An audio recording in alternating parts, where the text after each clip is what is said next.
অনেকদিন আগের কথা। আকাশে পরিরাজ্য, যেখানে চারপাশে রঙিন ফুল আর ঝর্ণার মিষ্টি সুর বাজছে। দুই পরী, এক দুষ্টু পরী চন্দ্রমল্লিকা ও আরেক ভালো পরী সূর্যমল্লিকা, নিজেদের জাদু ক্ষমতা নিয়ে আলোচনায় ব্যস্ত। চন্দ্রমল্লিকা বলে ওঠে, হ্যাঁ, তুমি সবসময় ভালো ভালো কাজ করো, এতে তো মজা নেই। আমি চাই মানুষকে ভয় দেখিয়ে আমার শক্তি বের করতে। হা হা হা হা হা। চন্দ্রমল্লিকা, সত্যিকারের শক্তি হলো অন্যকে সাহায্য করা। ভালো কাজে জাদু ক্ষমতা ব্যবহার করাই পরিদের প্রকৃত দায়িত্ব। তুমি যা করছো তা মোটেও ঠিক নয়। নিজের ক্ষমতার বড়াই দেখিয়ে সাধারণ মানুষদের উপর অত্যাচার করা, এটা ঘোর পাপ। তুমি এমন করতে পারো না। তুমি এই পথ থেকে ফিরে আসো। বন্ধুরা, তোমরা যারা যারা গল্পটি দেখছো, তোমাদের নাম কমেন্টে লিখে জানাও। আমরা নেক্সট গল্প তোমাদের নাম দিয়ে বানাবো। এদিকে বুড়ি পড়ি ওদের ঝগড়া দেখে দ্রুত ওদের দিকে আসতে থাকে। তখন বুড়ি পড়ি এসে বলে, আরে তোমরা থামো, তোমাদের ঝগড়ার সময় নয় এখন। মানুষের জগতে এক গরিব পরিবার খুব কষ্টে আছে, ওদের সাহায্য করতে হবে। এদিকে পৃথিবীতে তিনটি ছোট মেয়ে, লীলা, মালা ও রেশমি, আর দুই দুষ্টু ছেলে, কাদির ও রবি। তারা ক্ষুধার্ত এবং অনেক কষ্টে আছে। মা বাবা কাজের সন্ধানে বাইরে গেছে। যদি আমাদের কিছু খাবার থাকতো তাহলে খুব ভালো হতো, কতদিন ভালো মন্দ খাই না। তখন কাদির বলতে থাকে, যদি একটা জাদুর হাড়ি পেতাম, যা চাইতাম তাই আসতো, কতই না ভালো হতো তখন। আমরা কি কখনো কোনো জাদুর হাড়ি পাবো?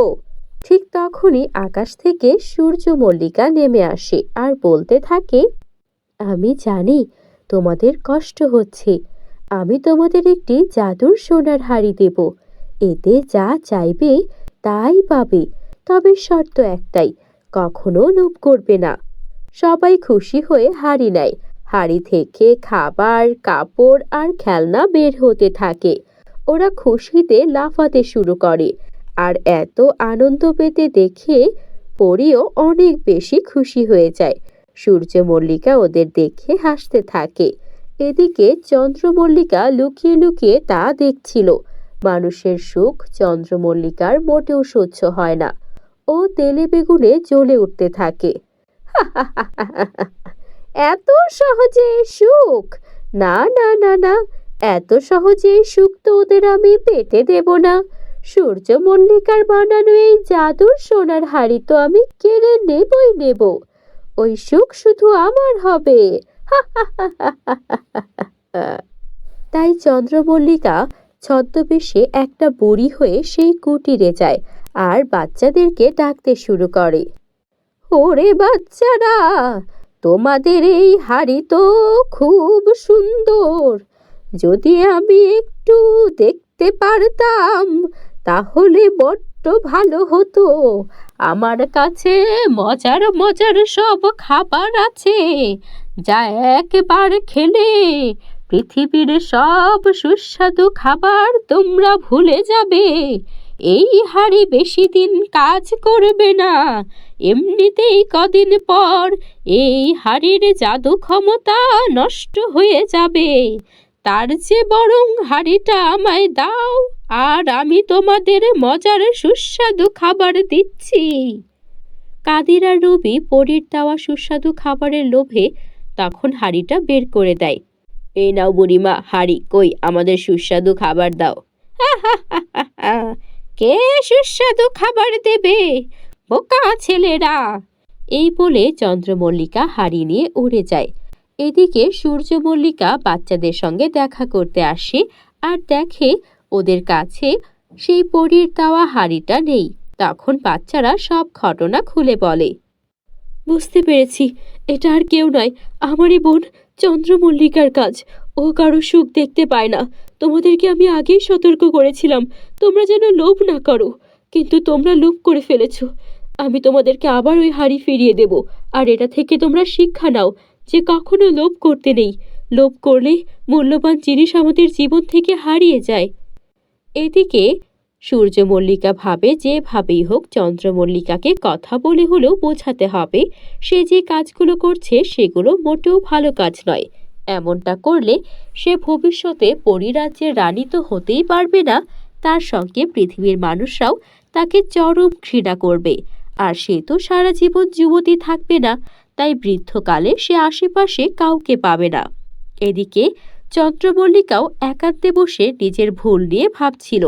চারপাশে অন্ধকার মেঘ আর ঠান্ডা বাতাস বয়ে যাচ্ছে। আমি সব সময় দুষ্টুমি আর লোভের পথে হেঁটেছি, কিন্তু সূর্যমল্লিকার ভালোবাসা আর সততা আমাকে বদলে দিয়েছে। আমি কি সত্যিই বদলাতে পারবো? চন্দ্রমল্লিকা নিজের ছায়ার দিকে তাকায়, যেখানে তার অন্ধকার শক্তি ঘুরপাক খাচ্ছে। বুড়ি পড়ি, আমি আমার ভুল শুধরে নিতে চাই। মানুষের উপকারে আমার জাদু ব্যবহার করতে চাই। আমাকে সাহায্য করুন দয়া করে, আমি ভালো হতে চাই। বাহ, অবশেষে তুমি সত্যিকারের পরীর দায়িত্ব বুঝতে পেরেছো। তবে তোমার অন্তরের সত্যিকারের পরিবর্তন দেখতে চাই আমি। দেখা যাক সামনে তুমি কি করো। চন্দ্রমল্লিকা আবারও সেই বৃদ্ধা সেজেই কুটিরে যায়। বাচ্চারা অবাক হয়ে যায়। লীলা চমকে উঠে বলে, তুমি তো সেই বুড়ি, তুমি আমাদের হাড়ি চুরি করেছিলে। হ্যাঁ, আমি ভুল করেছি। তখনই বুড়ি তার চন্দ্রমল্লিকার রূপে ফিরে আসে আর বলে, আমি আসলে পড়ি চন্দ্রমল্লিকা, কিন্তু এবার আমি তোমাদের স্বপ্ন পূরণে তোমাদের সাহায্য করতে এসেছি। তোমাদের জীবনে আর কোনো কষ্ট থাকবে না, আমি কথা দিচ্ছি। তোমাদের হাড়ি আমি চুরি করে নিয়েছিলাম, কিন্তু তোমাদের জীবনে আমি সব সুখ আবারও ফিরিয়ে দেব। চন্দ্রমল্লিকা তার জাদুর ছুরি ঘোরাতে থাকে। জাদুর ছুরি ঘুরিয়ে কুটিরকে সুন্দর বাড়িতে পরিণত করে। বাচ্চাদের বাবা মার জন্য ভালো কাজের সুযোগ করে দেয়। বাচ্চারা নতুন জামা কাপড় আর খেলনা পায়। তখন কাদিরও খুশি হয়ে বলে, আরে বা, দুষ্টু পরীটা ভালো হয়ে গেছে, ভালোই হলো। হাড়িটা না দিলে দুষ্টু পরীটা তার ভুল বুঝতে পারতো না। যা হয়েছে ভালোর জন্যই হয়েছে। সবাই আনন্দে নাচতে থাকে আর সূর্যমল্লিকাও দূর থেকে তার বোনের পরিবর্তন দেখে ভীষণ খুশি হয়। এদিকে এরপর থেকে চন্দ্রমল্লিকা আর সূর্যমল্লিকা একসঙ্গে জাদুর রাজ্যে ফিরে যায়। ভালো কাজের জন্য নতুন অভিযান শুরু করে ওরা। বন্ধুরা, গল্পটি ভালো লাগলে একটা লাইক করে দাও। আর আমাদের চ্যানেলে তোমরা যদি নতুন হয়ে থাকো, চ্যানেলটিকে এক্ষুনি সাবস্ক্রাইব করে ফেলো। পরীর জাদুর নেকলেস। অনেকদিন আগের কথা, এক বনে একটি সুন্দর পরী বাস করত। পরীর নাম ছিল এলিন। এলিনের কাছে ছিল একটি সোনালী নেকলেস, যা ছিল খুবই স্পেশাল। ওই নেকলেসের এমন শক্তি ছিল, যদি কেউ সেটা পরতো তার জীবন একদম বদলে যেত।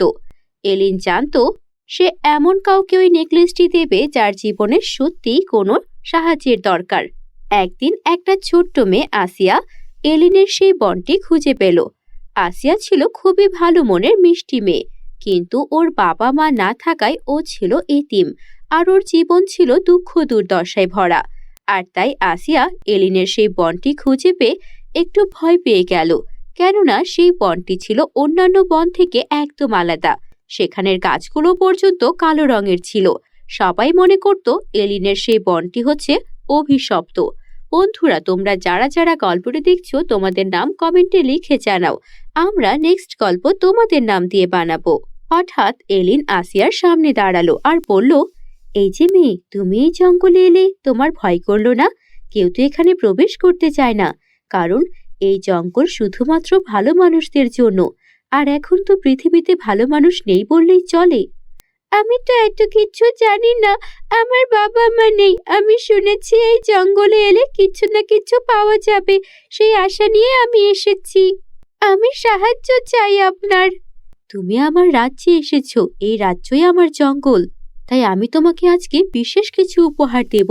তবে সেটা অবশ্যই তোমাকে সাবধানে রাখতে হবে। নিরাপদে না রাখলে আর লোভ করলে সেই উপহারটা কোনো কাজেই আসবে না। কে উপহার পড়ে? এই নাও। এই বলে পরী তখন ওর দিকে জাদুর সোনার একটা নেকলেস বাড়িয়ে দিল। আর তারপর আসিয়া সেই নেকলেসটা হাতে নিয়ে গলায় পরল। সঙ্গে সঙ্গে আসিয়ার শরীর থেকে উজ্জ্বল আলো রশ্মি বের হতে লাগলো। এটা কি হচ্ছে পরি? আমার শরীর থেকে এমন আলোক রশ্মি বের হচ্ছে কেন? এখন কি হবে? কিছুই না, তুমিও আমার মতো একটা পরী হয়ে যাবে। যেহেতু তোমার আত্মীয় স্বজন কেউ নেই, তাই এখন থেকে আমি তোমাকে আমার কাছেই রাখবো। পৃথিবীর কোনো মানুষ যেন তোমার কোনো ক্ষতি করতে না পারে, তাই এখন থেকে তুমি আমার ছোট বোনের মতোই থাকবে। কি পারবে তো? হ্যাঁ পারবো, অবশ্যই পারবো। আমারও কেউ নেই, আমারও খুব ইচ্ছা আমার কেউ হবে।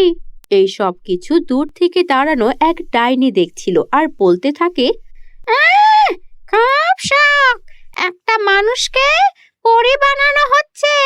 আর এত বছর ধরে আমি এই জঙ্গলে আছি, আমাকে কোনো সুবিধা দেয় না, পারলে আমাকে মারতে আসে। আমি ওর ওই বোন আছিয়াকে এমন ভাবে লুকাবো যে পরী ওর খোঁজই পাবে না। আর ওর থেকে ওই বিশেষ জাদুর নেকলেস পরে আমি হয়ে যাব পরী। হা হা হা।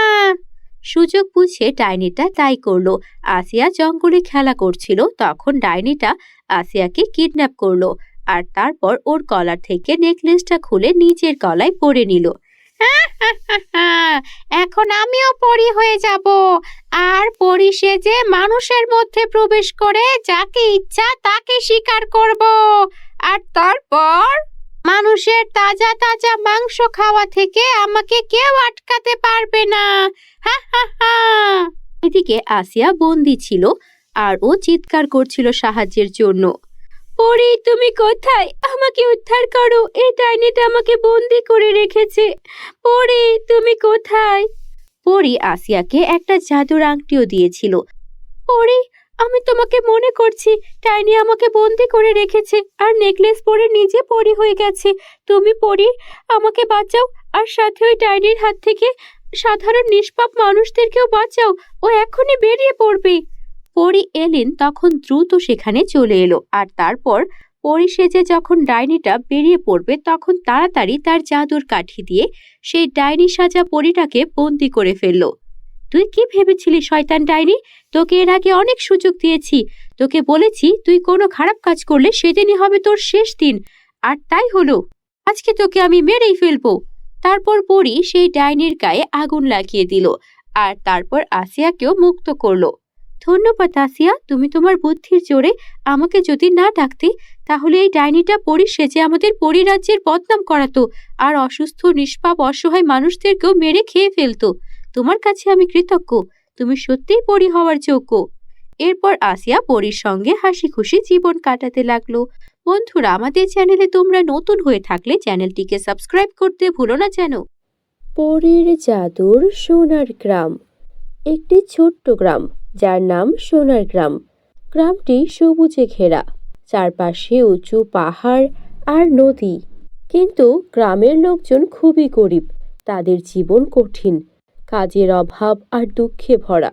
গ্রামের এক কোণে একটি পুরনো বটগাছ, তার নিচেই রয়েছে একটি ছোট্ট কুঁড়েঘর।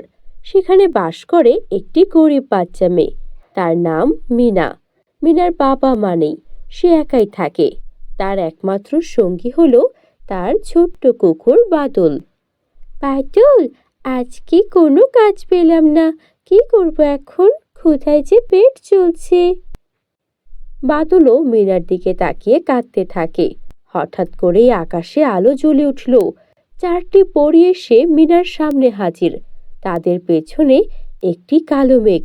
সেখান থেকে বেরিয়ে এলো এক ডাইনি, যার নাম কালিয়া। কালিয়া খুবই লোভী আর মন্দ, সে পরীদের জাদু শক্তি চুরি করতে চায়। মিনা, আমরা তোমাকে সাহায্য করতে এসেছি, আমাদের জাদুর শক্তি দিয়ে তোমার গ্রামকে সমৃদ্ধ করব। তখন দ্বিতীয় পরী বলে, কিন্তু সাবধান, কালিয়া ডাইনি আমাদের জাদুর শক্তি চুরি করতে চায়, তুমি আমাদের সাহায্য করতে পারবে? আমি আমি কিভাবে সাহায্য করব? আমি তো শুধু একটি গরিব মেয়ে। তখন তৃতীয় পরী বলল, তুমি সাহসী এবং ভালো মেয়ে, তোমার সাহায্যে আমরা কালিয়াকে হারাতে পারবো।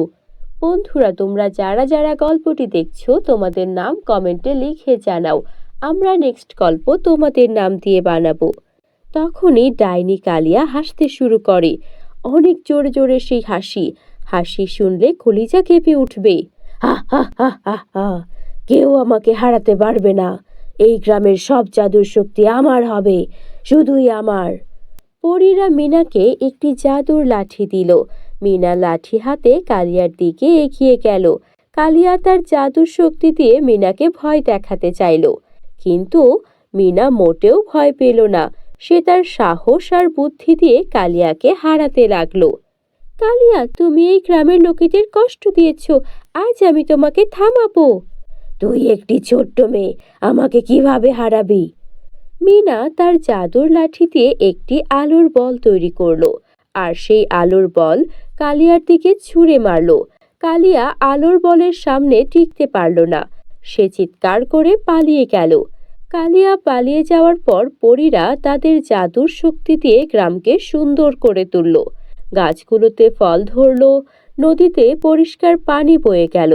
গ্রামের লোকজন খুশিতে নাচতে লাগলো। ধন্যবাদ মিনা, তুমি আমাদের বাঁচিয়েছ। ধন্যবাদ আপনাদের, আপনারা না এলে আমি কিছুই করতে পারতাম না। পরী বলল, মিনা তুমি সাহসী এবং ভালো মেয়ে। এই জাদুর লাঠি তোমার থাক, যখনই কষ্ট পাবে এই লাঠি তোমাকে সাহায্য করবে। আমি কখনো এই গ্রামের লোকেদের কষ্ট হতে দেব না। সেদিন থেকে সেই গ্রামে সুখ শান্তিতে সবাই থাকতে শুরু করলো। গ্রামটি এখন আগের চেয়ে অনেক সুন্দর। গাছপালা সবুজ, নদীর জল নির্মল, আর গ্রামের লোকজনও সুখে আছে। কিন্তু মিনার মনে এখনো একটি ইচ্ছে রয়েছে। সে চায় তার গ্রামটি সত্যিই সোনার গ্রাম হয়ে উঠুক, যেখানে সবাই সম্পদে ভরপুর হবে, কেউ কখনো অভাবী হবে না। বাদল, আমাদের গ্রাম এখন অনেক সুন্দর, কিন্তু আমি চাই এখানে সবাই সম্পদশালী হোক, কেউ যেন আর কষ্ট না পায়। মিনার দিকে তাকিয়ে বাদল লেজ নাড়ে। হঠাৎ আকাশে আবারও আলো জ্বলে ওঠে। চারটি পরী আবারও মিনার সামনে হাজির হয়। পরী বলে, মিনা, আমরা তোমার ইচ্ছা শুনেছি। তুমি চাও তোমার গ্রাম সোনার গ্রাম হয়ে উঠুক। হ্যাঁ, আমি চাই, কিন্তু কিভাবে সম্ভব? আমাদের জাদু শক্তি দিয়ে আমরা তোমার গ্রামকে সোনার গ্রামে পরিণত করতেই পারি, কিন্তু মনে রাখবে, সম্পদ সবসময় সুখ নিয়ে আসে না। আমি বুঝেছি, আমি চাই সবাই সুখে থাকুক। তাহলে তোমার ইচ্ছা পূরণ করব, কিন্তু সাবধান, সম্পদের লোভ যেন কাউকে মন্দ না করে তোলে। পরীরা তাদের জাদুর লাঠি উঁচু করে গ্রামের দিকে তাক করলো। হঠাৎ আকাশে ঝলমল আলো ছড়িয়ে পড়ল। গ্রামের প্রতিটি ঘর, গাছ, নদী, এমনকি পাথরও পর্যন্ত সোনায় পরিণত হতে লাগলো। গ্রামের লোকজন অবাক হয়ে সব দেখতে লাগলো। আমাদের গ্রাম সোনার গ্রাম হয়ে গেল। ধন্যবাদ মিনা, ধন্যবাদ পরীরা। ধন্যবাদ আপনাদের, এখন সবাই সুখে থাকবে। কিছুদিন পর গ্রামের লোকজন সম্পদের লোভে পড়ে গেল। তারা একে অপরের সাথে ঝগড়া করতে লাগলো। কে কত সোনা পাবে তা নিয়েই বিবাদ শুরু হয়ে গেল। এই সোনার গাছটা আমার, তুমি এটা ছুঁয়ো না। না, এটা আমার জমিতে, তুমি চুরি করেছো। মিনা দেখল যে তার ইচ্ছার ফলে গ্রামের চারিদিকে অশান্তি ছড়িয়ে পড়েছে। মা ছেলের সঙ্গে ঝগড়া করছে, বউ স্বামীর সঙ্গে অশান্তি করছে। সবাই শুধু সোনা কালেক্ট করার জন্য একে অপরের প্রতি দুর্ব্যবহার করছে। আর আগের মতো গ্রামে কোনো সুখ শান্তি নেই। পুরো গ্রাম সোনার হয়ে যাওয়া সত্ত্বেও মানুষের লোভের কমতি নেই। সবাই শুধু আরো বেশি বেশি সোনার পাহাড় করতে চায়। যা আছে তা নিয়ে কেউ আর আগের মতো সন্তুষ্ট নয়। তখন মিনা ওর পোষা কুকুর বাদলকে আদর করতে করতে বলে, বাদল, আমি ভুল করেছি, সম্পদ সবাইকে সুখী করতে পারিনি, এখন কি করব? মিনা আবারও পরীদের ডাকলো। পরীরা আবার মিনার সামনে হাজির। তখন পরীরা বলে, মিনা, আমরা তোমাকে সতর্ক করেছিলাম তো, সম্পদের লোভ মানুষকে মন্দ করে তোলে। আমি বুঝেছি, এখন আমি চাই সবকিছু আগের মতো হয়ে যাক। সম্পদ নয়, শান্তিই সবচেয়ে বড় সম্পদ। তাহলে আমরা আবার জাদুর শক্তি ব্যবহার করব, কিন্তু এবার সবাইকে সতর্ক করে দিও, লোভ যেন কাউকে মন্দ না করে তোলে। পরীরা আবার তাদের জাদুর লাঠি উঁচু করে আকাশে জল করে উঠল। গ্রামের সব সোনা আবার আগের মতো হয়ে গেল। গাছপালা সবুজ, নদীর জল নির্মল, আর গাছের গ্রামের লোকজন আবারও শান্তিতে থাকতে লাগলো। গ্রামের লোকজনও এটা বুঝতে পারল যে সম্পদ নয়, শান্তির সবচেয়ে বড় সম্পদ। তারা মিনাকে ধন্যবাদ জানালো। মিনা, তুমি আমাদের শিখিয়েছো যে শান্তির সবচেয়ে বড় সম্পদ। আমরা এখন আর লোভ করব না। তুমি আমাদের পুরো গ্রামটাকে জাদু দিয়ে সোনা বানিয়ে দিয়েছিলে, কিন্তু আমাদের মধ্যে থাকা লোভ আমাদের এই সোনাকে ধরে রাখতে দেয়নি। আমরা নিজেদের মধ্যেই ঝগড়া বিবাদে জড়িয়ে পড়েছিলাম। তাই আমাদের জন্য আমাদের গ্রাম এখন যেমন আছে তাতেই ঠিক আছে। আমরা দুবেলা কম খেতেও রাজি আছি, কিন্তু এভাবে নিজেদের সংসারে নিজেদের আত্মীয় স্বজনদের সঙ্গে ঝগড়া করে আমরা শান্তিতে কখনোই ছিলাম না। তোমাকে সত্যিই অনেক ধন্যবাদ। আমিও চাই সবাই সুখে থাকুক। আমি এই গ্রামটাকে সোনার গ্রাম করেছিলাম এই ভেবেছি সম্পদে পরিপূর্ণ হলে সুখ আসবে, কিন্তু সুখ তো পরস্পরের প্রতি ভালোবাসায়। বাদলও খুশিতে লেজ নাড়তে থাকে। বন্ধুরা, তোমাদের গল্পটি ভালো লাগলে একটা লাইক করে দিও, আর আমাদের চ্যানেলে তোমরা যদি নতুন হয়ে থাকো চ্যানেলটিকে সাবস্ক্রাইব করতে ভুলো না যেন। Bye bye.